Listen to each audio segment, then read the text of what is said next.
Okay.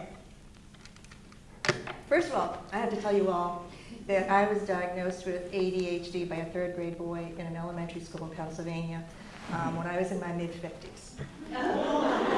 It's important you know that information because I said, why do you ask? And he said, because you're crazy. And he said, like me. And I turned around and I looked at the librarian I had spent the day with, and she said, she was standing there and she was like, uh-huh. So I went to a psychiatrist, and I got myself tested. And I paid something like $150 to have the test, and yes, I was off the charts. This was probably 10 years ago. I was 52. And so I just need to tell you that, because that's who you're listening to. It's all good, but I'm not saying I'm going to be in a straight line for you. And if Mitt Romney says he's the original Etch-a-Sketch, he's wrong. Because that would be me. Shake my head a little and my thoughts disappear. So, anyway, I knew there'd be children in the audience tonight, and I brought the presentation that deals with my life for both adults and kids. And I hope it will be amusing for both of you. Now, as a children's book author and illustrator, you imagine that I get a lot of letters from children. And I do. And here's one of them. Dear Mrs. Schachner, could you write back to me and tell me the truth? CHROOTH. And I had spent the day with this child, and obviously she didn't believe a word I said. So, so we run that risk too.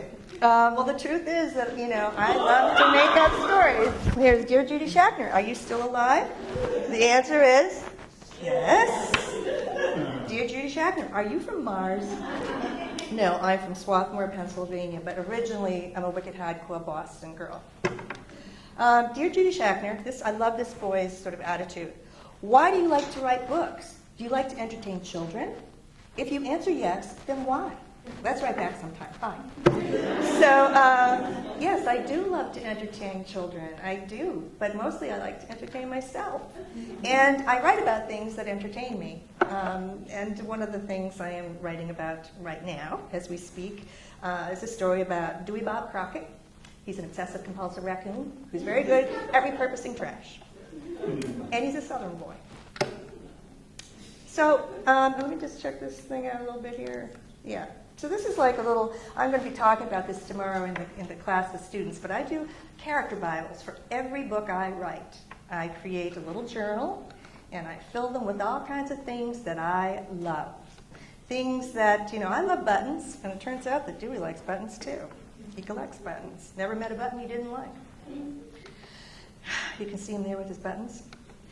And so I sketch in my character Bible, and here he is. He's going out after a night of when everybody else is sleeping. And he doesn't just collect things, he collects experiences too. That's one heck of a move, said Dewey. You see, Dewey was a collector, not just of things, but of experiences too. And he has his little shop back there to prove it. We were ever a child. Yes, I was, but I was a special child. I was a kitten.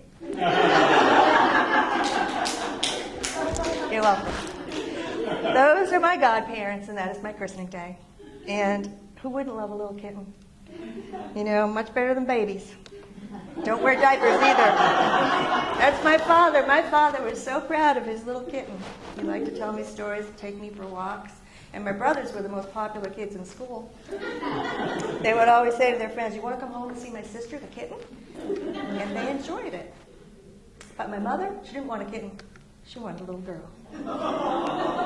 And yes, she got one. A little girl who painted herself recently on my coat closet door with my mother's face, too. Because I haven't seen my mom since I was a youngster. So I was very good at art. And I was very good at other things, too, like cooking with pots and pans with baby diapers on. Dear Judy Schachner, were you a good student? Well, I tried to be. That's me going into kindergarten, and I looked like a happy soul, but I wasn't. I hated every minute of it. And the reason I hated it because I was one who daydreamed, and I let my imagination run away all the time, and I was always drawing on every surface possible. I drew on so many things, and I was drawing so often that I even drew on my father's bald head, which it's a good surface with a little marker. Here's a report card. Judith needs to work faster and finish her work every day. Well, yes, I certainly did, but I didn't. So my report cards were full of many bad grades.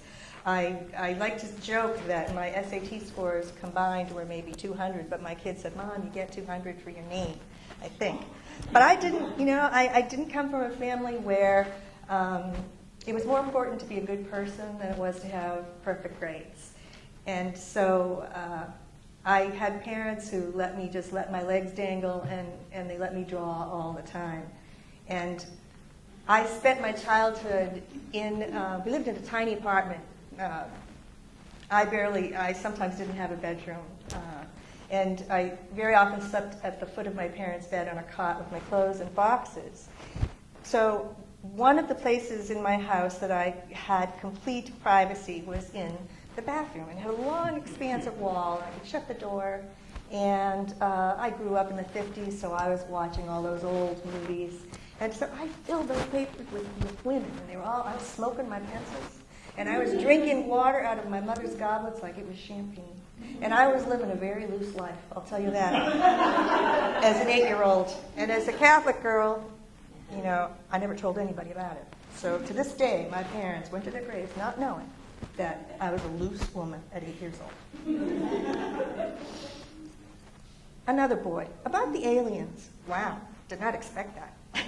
Anyway, how many books have you made? I want to read them all.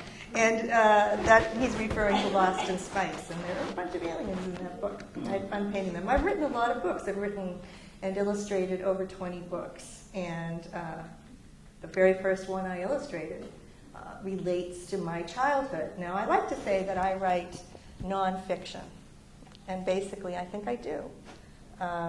The very first story, here I am in my Waltham, Massachusetts backyard. Everything was dirt and dead, as you can see. Looks like I could say I'm from Oklahoma, in the Oklahoma Dust Bowl in that picture. But, so the first book I wrote about happened to be about that lovely lady. Oh, there's a little pointer here.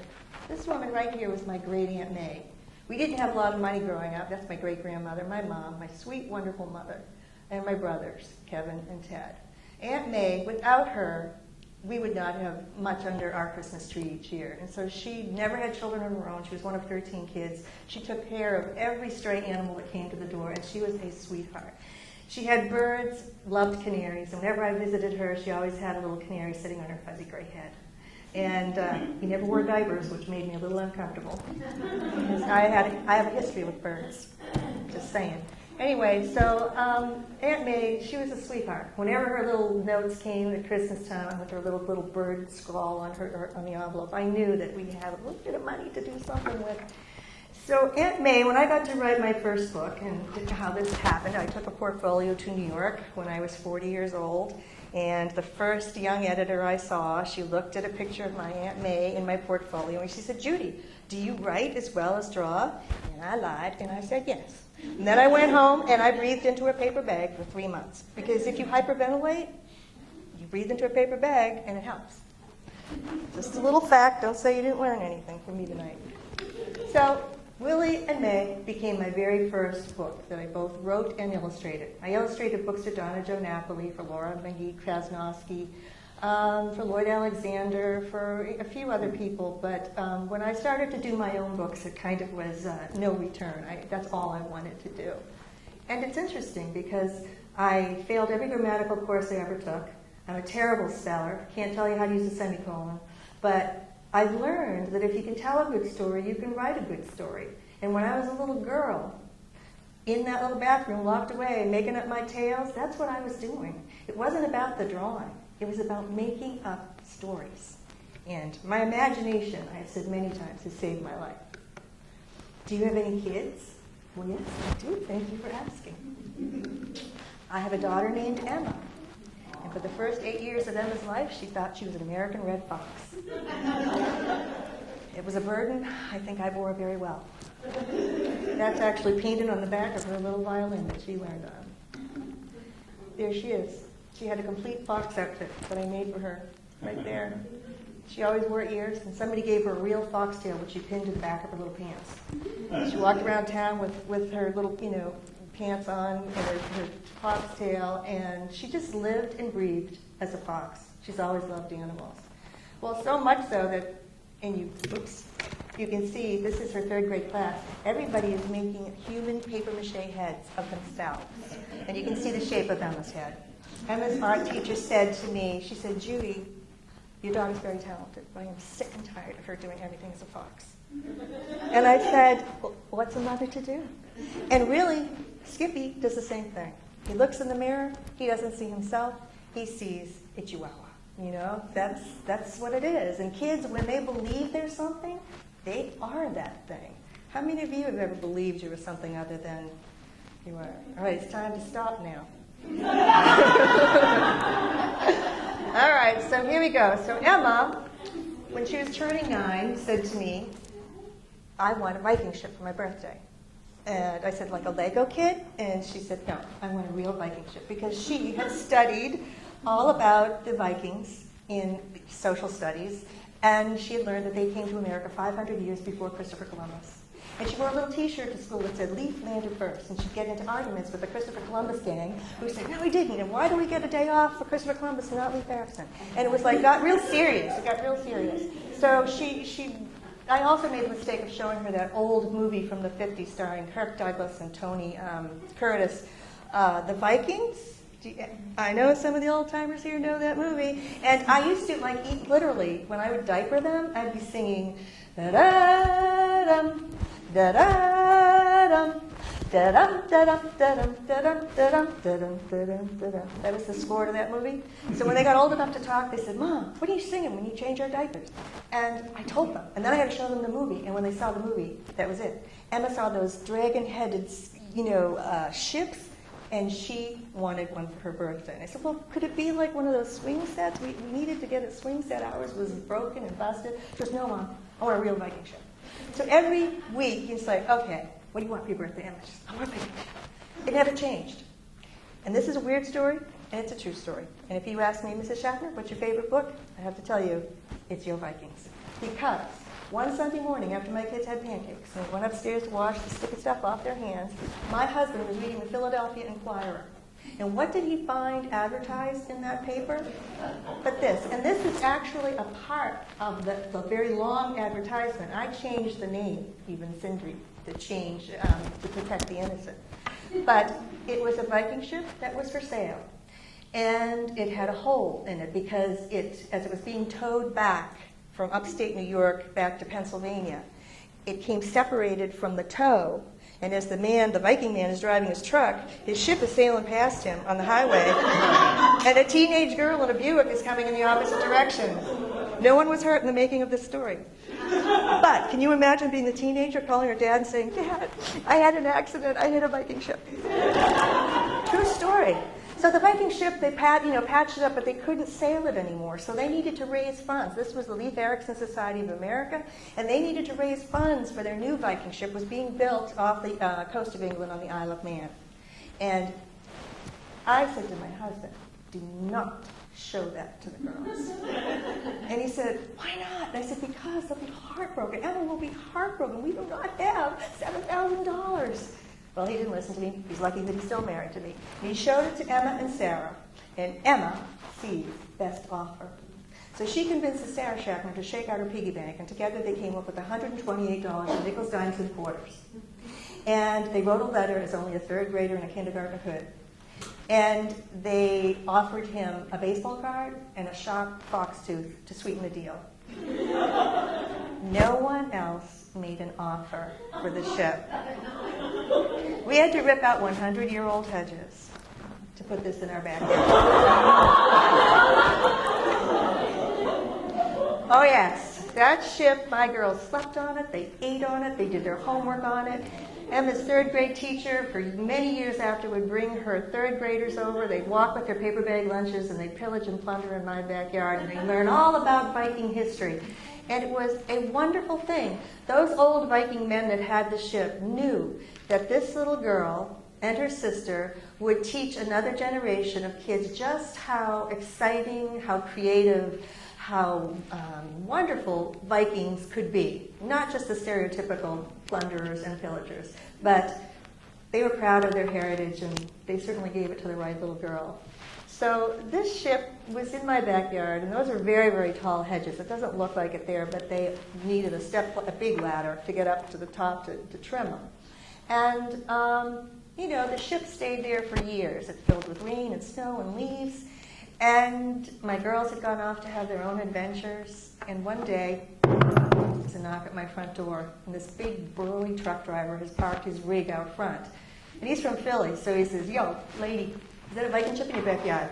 And I said, "Why, yes it is, sir." And he decided to go out and climb on it like a little 8-year-old boy.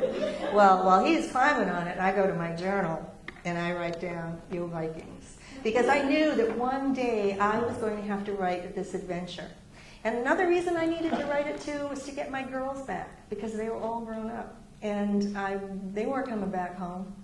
So when you write a book about your life, about your family, about your cats, about your history, then you live with it and you have it forever. I loved writing this book. And my journals, it's a character journal once again. I asked my daughter Sarah if I could change her into a little boy, because girls are brave enough to read boys' books, but boys aren't always brave enough to read books that have girls as characters. And they should be, because girls are just as brave and just as courageous and interesting as boys. So I turned little Sarah into a little boy named Ollie. And of course, this is the way I started. I started changing my people, my cats, into characters. I don't want realistic pictures. I want someplace between realism and cartooning. There's like a nice spot right in the middle that I'm comfortable in. And I love to draw. But I also collect all kinds of Viking paraphernalia so that, it's not just the story of my kids I'm telling, but I want it to be informed by Viking history as well. And then it turned into a book, Yo Vikings. It won the Carolyn Field Award in Pennsylvania. It was the happiest day of my life because, as I say, and Skippy's in it, and Tinky's in it, and this book still means so much to me. So if you love me, you'll like this book. Keep it in print. Emma grew up to be a paleontologist. So she was filmed by National Geographic. If you ever watch Dinosaur CSI on the National Geographic station, you will have seen my daughter and Dr. Phil Manning he's from England, and they're dissecting an alligator there. And here's my favorite picture, because when you think of animals, dead animals in cartoons, they're always there lying there with their legs sticking straight up in the road. And look at that ostrich.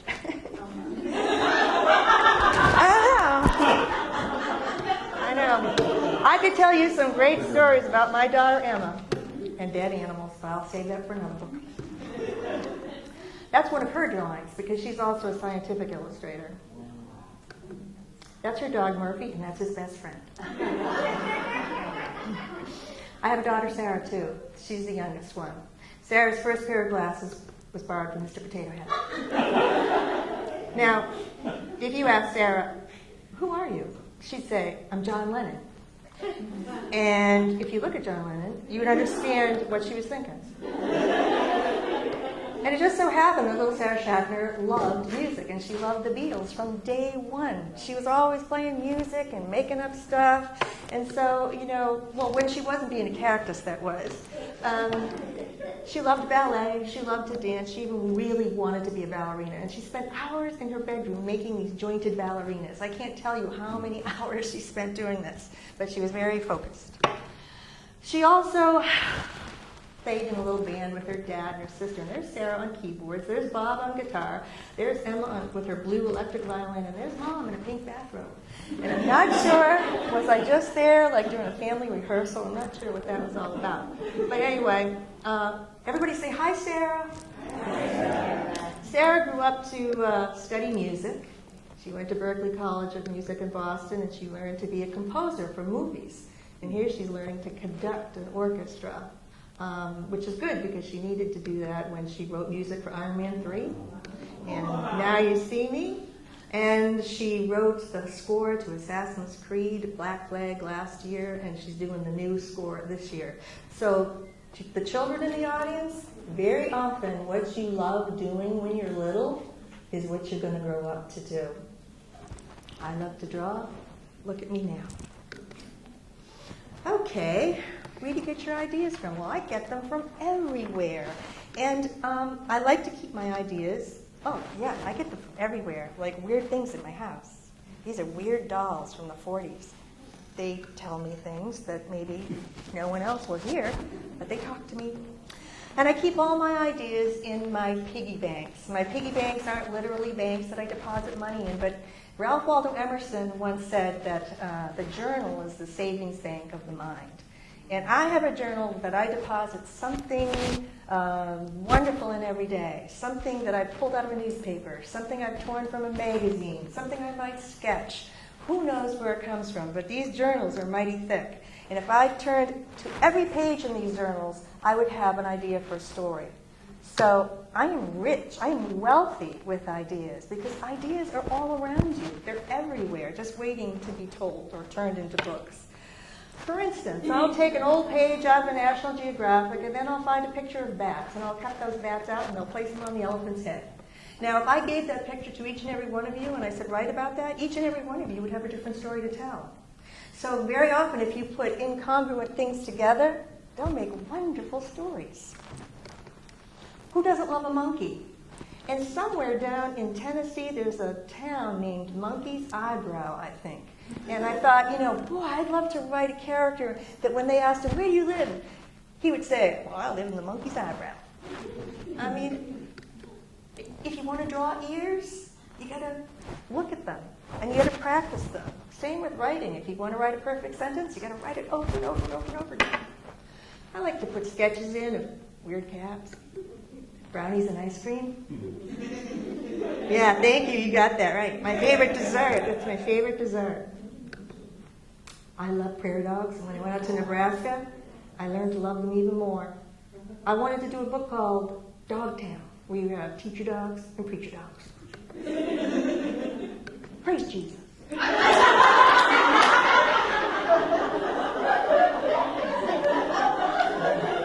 never know where you're going to find characters.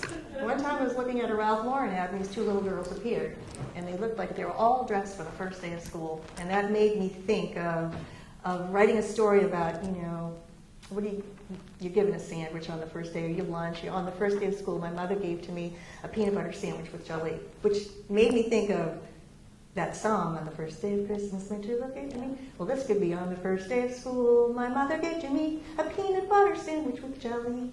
On the second day of school, my father gave to me 2 pinky racers and a peanut butter sandwich with jelly.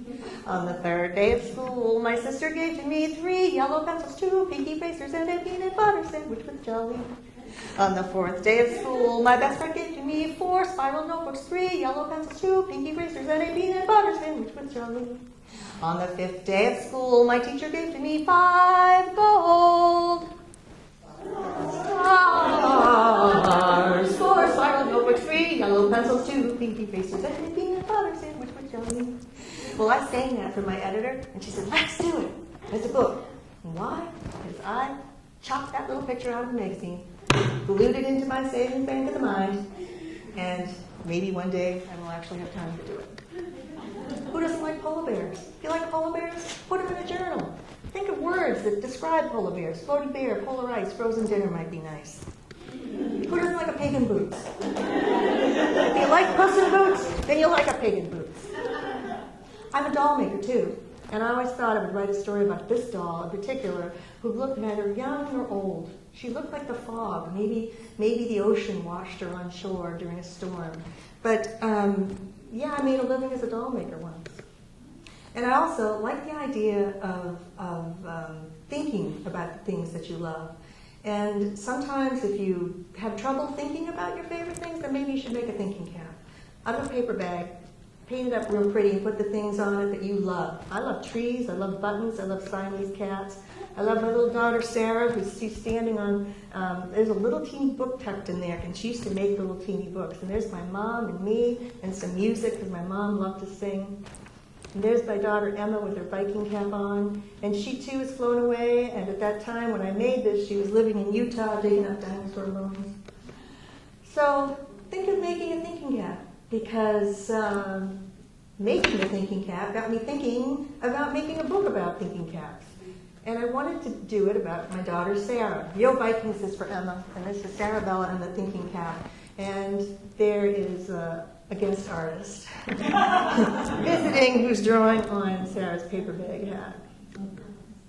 And then I make my journals, and my journals sometimes have nicer covers than other journals. But this one, because I love buttons, there they are on the thinking cap, and those are Sarah's brown eyes.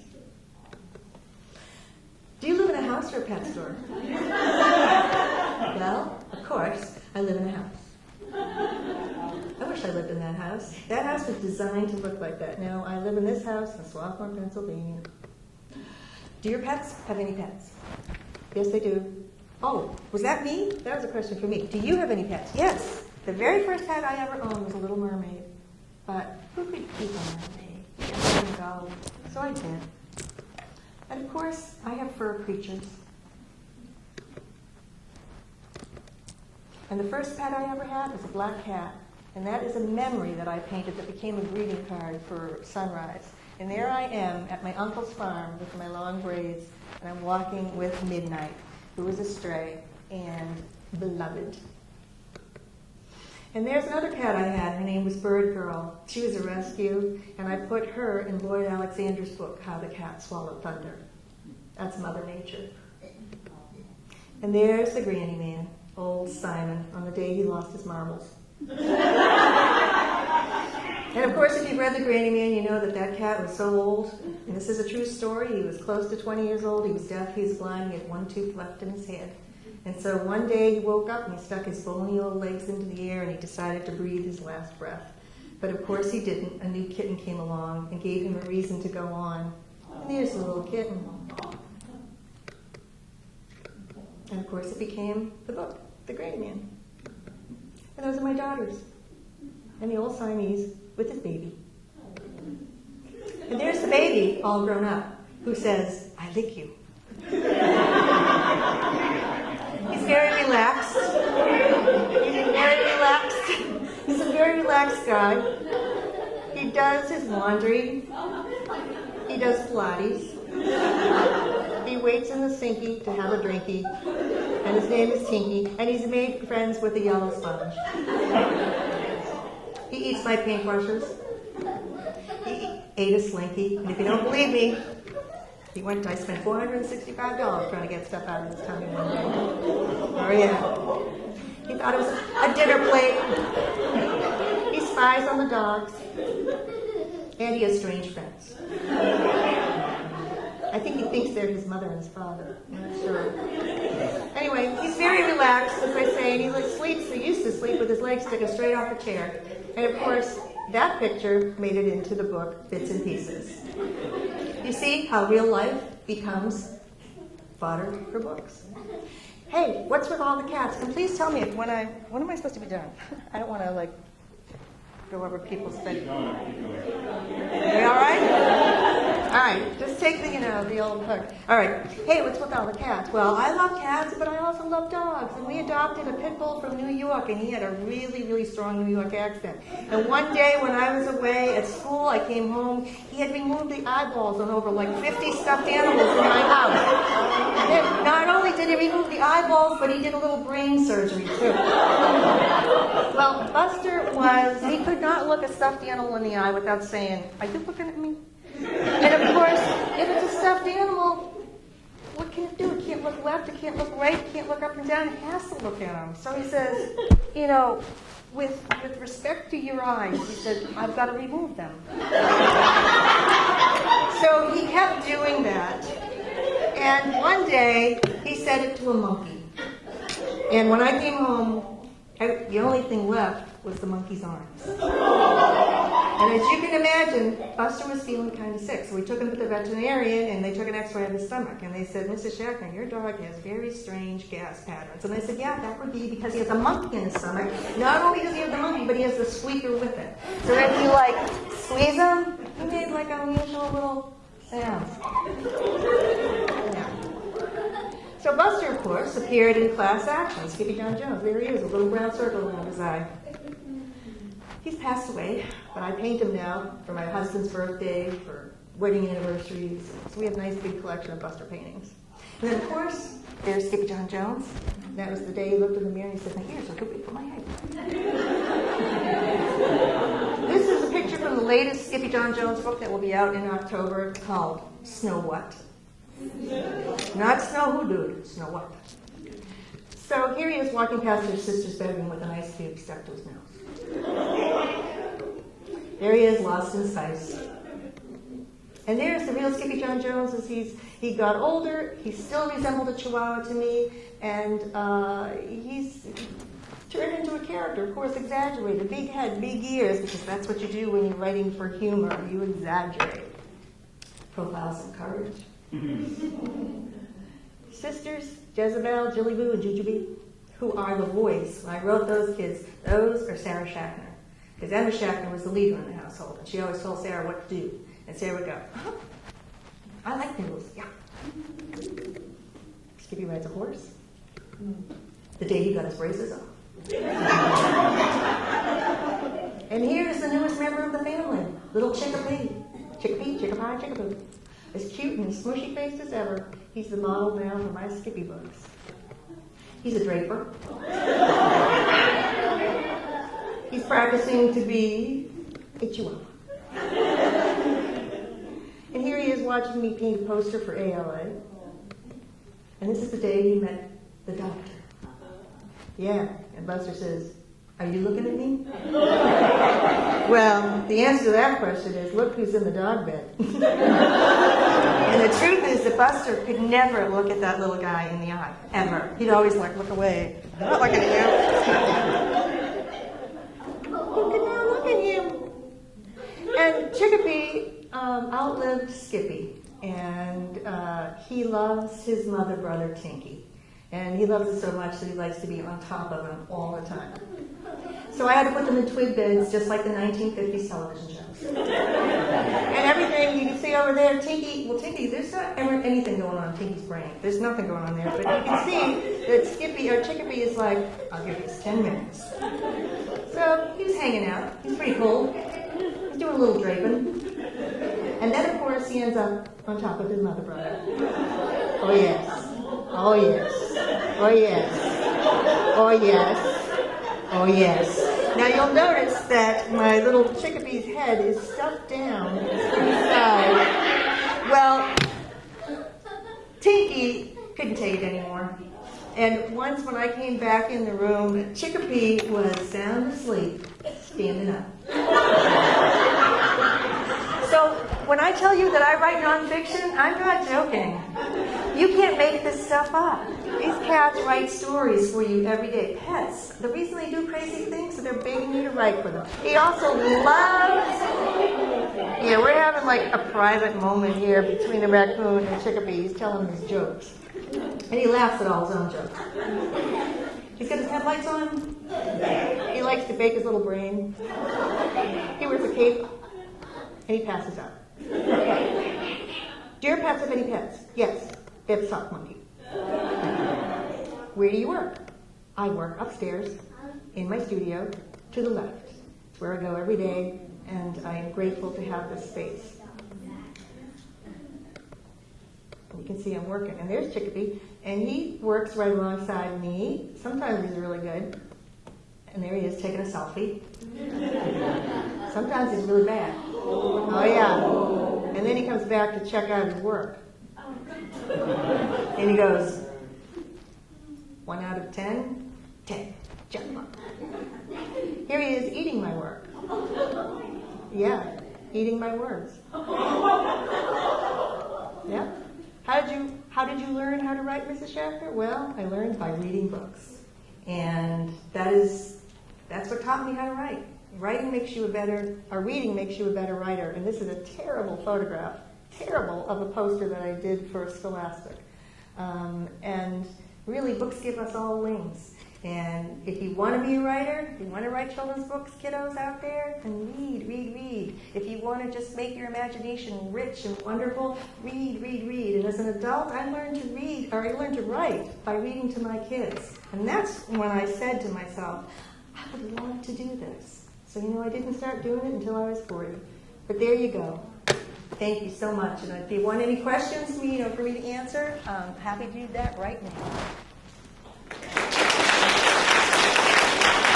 And thanks to Hollins and everybody for inviting me here.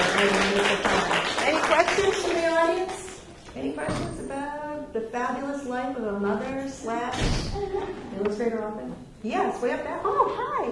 Hi. So I'm really intrigued with your notebooks and your character Bibles. Mm-hmm. And I'm wondering if you keep a whole bunch of them going, or if you just have one at a time and you put everything into that one. Good question. From the wonderful Ashley Wolf, author, illustrator of many incredibly beautiful books. I have many going at the same time. I have, God, I can't even tell you how many I have, but yeah. And they all function, I have one going for Sarabella and the Thinking Cap. I have all of the Skippy books that I've ever done. The one the Snow What, which I just finished. I have a big book of character Bible for that. I had a huge one for Cirque de Ole, because I had old pictures or copies of posters, circus posters, and I had a catalog from Anthropology that actually had an old picture of a cannon, a human cannonball thing. And I thought, as I put that in my character Bible, it was like weeks later that I'm looking at it and I'm thinking, that's it, that's the ending for the book. Skippy always has to come out of his closet. There's something that has to kick him out of his closet. And so, of course, in the circus book, he falls into it, the cannonball, and he gets shot out, and it fuses lit by and so yes, for every book I've done, even when I was an illustrator and illustrating the book for Lord Alexander about Mother Nature and how the cat got its purr, really, that folktale. Lloyd didn't tell me where Mother Holly lived. Lloyd didn't describe, what condominium she lived in, what her crockery looked like, what bed she lived. So I put together this character Bible with, drapery and crockery and cupboards and Russian folk art and furniture, and all of that. By the time I finished it, I knew so much in my head of what I wanted to illustrate. I could see. The same thing happens when I'm writing. If I put things in a character Bible that I have no idea when I'm ripping them out of magazines and gluing them, they just look pretty. I make these really pretty collages. But then as I go through it again, something dawns on me. For instance, one thing I put in the Dewey Crockett Bible was I saw this old pair of corduroy pants hanging on a clothesline. And I thought, I just like the corduroy pants. But then as I'm starting to write down things, it's like, Dewey Crockett was born on a mountaintop in the pair of an old pants, or in the pocket of an old pair of pants. And when he got too big for his britches, his mama kicked him out. I had no idea that Dewey was going to be born in a pair of pants. But that's the way the book is going now. So all of these weird things they don't necessarily look like, well, what would you ever use a pair of pants with? And then I cut out pictures of raccoons, and I had one coming out the bottom of a pant leg. And later on, his mom was kicking him out because, he's got his button collection. And when the button collection weighs down the family pants, it's time to move on. So he's on the road. He realizes it's really hard work finding a house. Now I collect ideas and I collect experiences too, and he needed a bigger house than a pair of pants. But he was so tired, he found one hanging, a big pair of pants hanging there, and he almost crawled into the left leg when he saw his big oak tree.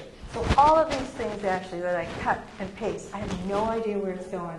Then I finish one, and I've got dialogue, I've got plot, I've got characters, I have an ending and a beginning, and it's like magic.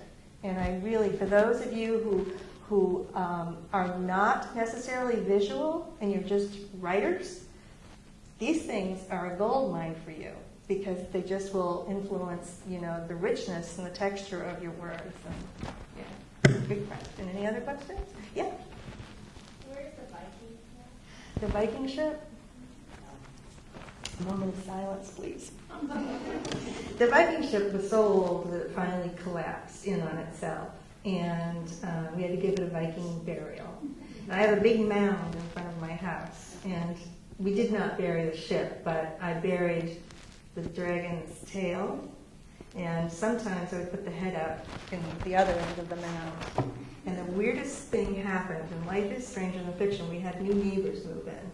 And I got another knock on the door, and it was a tall, blonde man. And he said, yeah. He said, is there a Viking ship buried in the front yard? And I said, well, yes, it is. And he said, well, I'm your new neighbor. He said, I'm from Norway. He said, I'm a shipbuilder. My papa was a shipbuilder. My grandfather was a shipbuilder. He said, I'm a Viking man. And it's like, oh my Lord. So I ran and got him a book for his family. They couldn't speak a word of English. But yeah, they were my neighbors. And I thought, that's the end, that could be part 2. Where the girls are gone. I always used to tell kids, they always say, what happened to the ship? And I'd say, well, they sailed away on the ship, and one time we did have a huge storm. It rained for 40 days or 40 nights, and that ship sailed out of my backyard, back across town to the ancient land of the Vikings. And the only way I could get my daughters back was to write a book about them. And I always would end that story with, I got him back, but then one day, there was a knock on the door, and a tall Viking man was standing there saying, are Emma and Sarah here? So it happened. So that's what happened to the ship. I still have the tail, the dragon's head kind of fell apart. Yeah? What did you do before you decided to go? Before you started as a children's book writer and illustrator? What was the catalyst that led you to seek to do that professionally? Well, I've really been a mom. I worked as a greeting card designer for Hallmark and other greeting card companies, and I didn't really love that work. My work was never kind of commercial enough for the greeting cards. I mean, I did fine, but I didn't love it. So I had a tough childhood. So when I had 2 little girls, I was fortunate enough that I did not need to work, and I basically made a childhood for me too. So there were 3 little girls living in that house. And I read to my daughters, of course, every night. And in college, I met the wonderful author, illustrator of Drummer Huff, Ed Emberley. And he came to my class, and he put the seed in my head years ago in 1972, I think it was. And I thought, oh, someday I want to be a children's book illustrator. Never wanted to write, never. And so when my youngest was in 1st grade, I made a promise to myself that I took a year to create a portfolio. I went up to New York when you still could do that. I called, publishing houses whose books I loved, and a few of them agreed to see me. And the first one was Tracy Gates, who was an editor at Crown, and I told her a lie. And I went home, and then Donna Jo Napoli, who was my neighbor, convinced Lucia at Dutton that she wanted me to illustrate a book for her. I didn't want to illustrate frogs, but I did it anyway. And she asked me, do you write? And I lied and said yes. And she said, well, do you have anything? And I said, well, I'm writing it for Tracy Gates at Crown. She said, has she signed you? I said, no. She said, well, let me see it. I said, well, I'm writing it for her. Doesn't matter. Has she signed you? No. I handed it to Lucia, and she published it. And Tracy, who I just saw recently, and she said she was right to do that because she said I didn't have the power to publish, even though I never showed it to Tracy. But yeah, that's why. All those books I read to my kids, that's what did it. Yeah. Picture books teach you, I think picture books should be used to teach writing all the way up through college, because you have to tell a story within 32 pages. You have to use very concise language. You have to be fearless when it comes to editing. And there's a rhythm to them, and I think that they teach reluctant readers and writers how to step into the world of writing. It did me, because I can't even write a birthday card greeting. I slave over that, and they're awful. So that's my advice. Yeah. That's it. Thank you so very much. You're a wonderful audience.